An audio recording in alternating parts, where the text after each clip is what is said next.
నమస్తే. నమస్తే. నమస్తే సార్. మాది ఈస్ట్ గోదావరి అండి. అదేలెండి. ఏదండి ఈస్ట్ అయితే నేను, వెస్ట్ బేసిక్‌గా అయితే నేను. పుట్టడం వెస్ట్ గోదావరిలోనే పుట్టాను. మరి అయితే కరెక్ట్‌గా నరసాపురం చెప్పారు. చిరంజీవి గారు ఆయన అదే మరి. అక్కడ చదివింది మీ నరసాపురం. ఎవరికైనా చిరంజీవి గారే కేర్ ఆఫ్ అడ్రెస్. ఆయన బేసిక్‌గా అక్కడే చదివారు నరసాపురం అండి. వైఎన్ కాలేజ్‌లో అక్కడే మన నరసాపురంనే పుట్టామట అండి నేను కూడా. ఓహో! మిస్సమ్మ హాస్పిటల్ అని ఫేమస్ అండి. బేసిక్ మాది ఈస్ట్ గోదావరి. మా అమ్మమ్మ గారిది సైనిటిపల్లి లంక. రేవు దాటితే అవతల నరసాపురం. అక్కడ చిన్నప్పటి నుంచి అంటూ ఉండేవారు.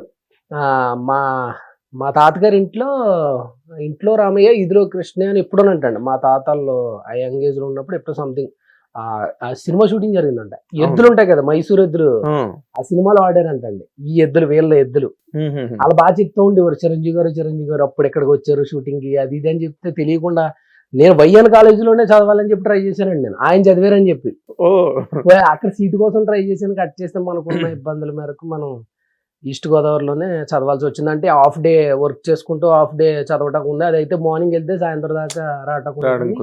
ఈ ఫైనాన్షియల్ సిచ్యువేషన్స్ వల్ల నేను మా ఊర్లో చదివా. కానీ ఫస్ట్ అక్కడ ట్రై చేశాను నేను వైఎన్ కాలేజీలో. ఆయన చదివారని కేవలం బీకామే చదివానండి. బీకామే అంటే సగం వర్క్ చేసి సగం చదవడం అంటే ఏంటి? ఏం వర్క్ చేసేవాడు? అంటే బేసిక్ గా అండి ఊర్లో మనకి కొబ్బరి ఇండ్లు ఉంటాయండి. మనకి కొండ చీపులు టైప్ వస్తాయి కదా. అవును, కొబ్బరి చీపులు. అవును, అవి మనం పొద్దున సాయంత్రం దాకా నేను అవి నార్మల్ చీపుర్లు ఉంటాయి. వాటిని మనం వైరేసి కట్టి దానికి ప్లాస్టర్ కింద ఉంటదండి. అది కట్టి చేస్తే మనకి సాయంత్రానికి ఒక 100-150 సంపాదించుకోండి నేను.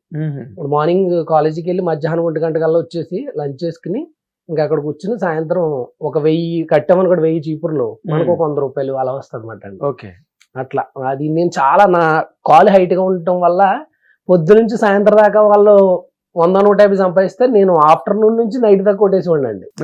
వాళ్ళు చాలా అది కొబ్బరిలో కొనటం. చెరువుల్లో నాసు అని ఉంటారండి. నాసు ఆ చెరువులో నాసు పడుతుంది అన్నమాట. నాసు తీయటం అలాగే చిన్న చిన్న అలా చేసుకుంటూ పేపర్ వేయటం అండి. పేపర్ వేసేవాడిని. పేపర్ వేసి స్కూల్కి వెళ్ళటం అవన్నీ చిన్నప్పటి నుంచి. బేసిక్ గా మా నాన్నగారికి ఫిట్స్ అవటం వల్ల సడన్ గా ఏదైనా వర్క్కి వెళ్తే ఆయన కళ్ళు తిరిగి పడిపోవటం ఇలాంటివి జరుగుతూ ఉండేమాట. ఒక టాబ్లెట్ ఉండేది క్యాపిటల్ 200 అని, 12 రూపాయలు అండి. దానికి కూడా చాలా ఇబ్బంది పడేవాళ్ళు అనమాట. దానివల్ల ఇంకా ఏంటంటే చిన్నప్పటి నుంచి మనం ఏదో పని చేసుకుంటా అలాగే ఇప్పుడు 10th అయిపోయిందండి. 10th కి ఇంటర్ కి గ్యాప్ ఉంటది కదండి. ఆ ఇంటర్ లో మళ్ళీ ఏదైనా మనం వర్క్ చేసుకుని ఆ డబ్బులతోటి ఇంటర్ కాలేజ్ ఫీజు కట్టుకోవటం. ఇంటర్ అయిపోయిన తర్వాత మళ్ళీ డిగ్రీకి ఇంటర్కి మధ్యలో గ్యాప్ ఉంటుంది కదా, దాన్ని ఫుల్గా వర్క్ చేసి ఆ హాలిడేస్ అంతా ఆ డబ్బులతోటి బీకామ్. ఇక్కడికి వచ్చిన తర్వాత బీకామ్ అయిన తర్వాత ఎంబీఏ.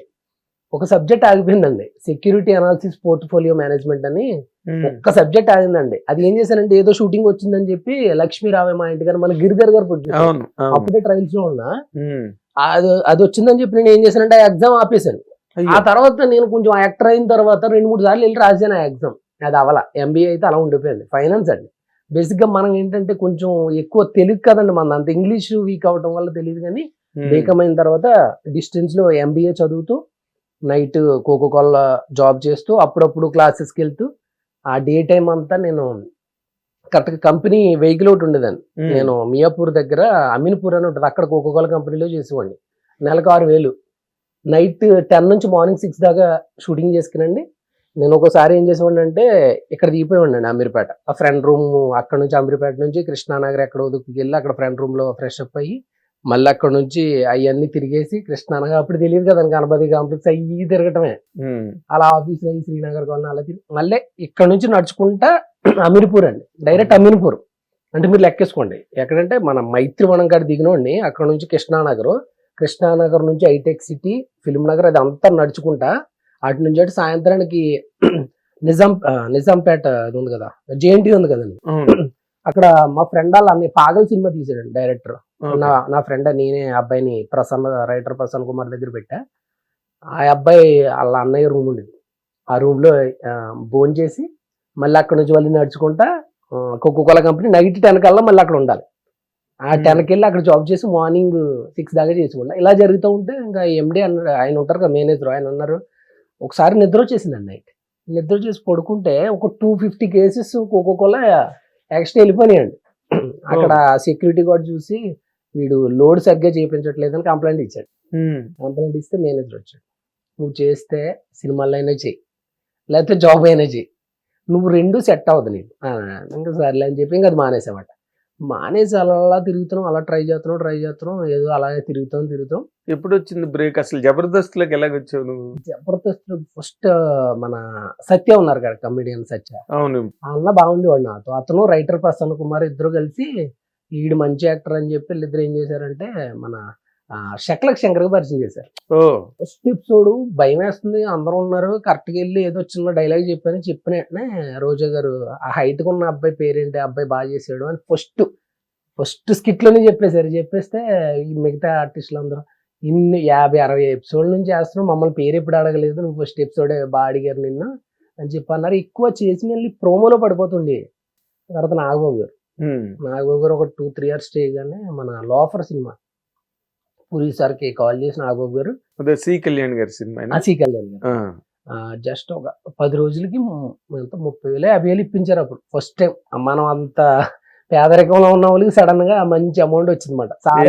అమౌంట్ తో ఇంకంతే అండి, ఇంక ఇంట్లో కాడ అయ్యి పంపించడం, లేకపోతే రెంట్లకి అయ్యి కొంచెం రెంట్లకి పెట్టుకోవటం, ఎంత 1000 రూపాయల రెంట్ కాబట్టి మిగతా ఎక్కువ ఇంటికి పంపించడానికి చూసేవాళ్ళు అండి. ఇంటికాడ ఏదైనా ఖర్చులకి అయ్యి. ఫాదర్ మదర్ అక్కడ ఉన్నారు కదా. అప్పటికి ఫాదర్ చనిపోయారు. 2012 కోకోకోలో జాబ్ మాని ఇదే లైఫ్ అని తిరుగుతున్నప్పుడు చనిపోయారు. చనిపోతే ఏదో ఆఫీస్కి వెళ్ళి వస్తున్నా, ఇది మన నితిన్ గారు office Jubilee Hill check post కాడ, అక్కడికి వెళ్ళి వస్తుంటే ఇలాగా కాల్ వచ్చింది అనమాట. కాల్ వస్తే మొత్తం ఏమీ లేదు ఇంక అమౌంట్. ఇంకా అలాగా నడుచుకుంటూ వెళ్ళాం. ఎవరో ఫ్రెండ్ ఏదో పట్టుకొచ్చో కొంత అమౌంట్ ఇస్తే అయ్యి మనం నైట్ దాకా ఆగలేం కదండి. నైట్ కూడా పొద్దురికి వెళ్తాం.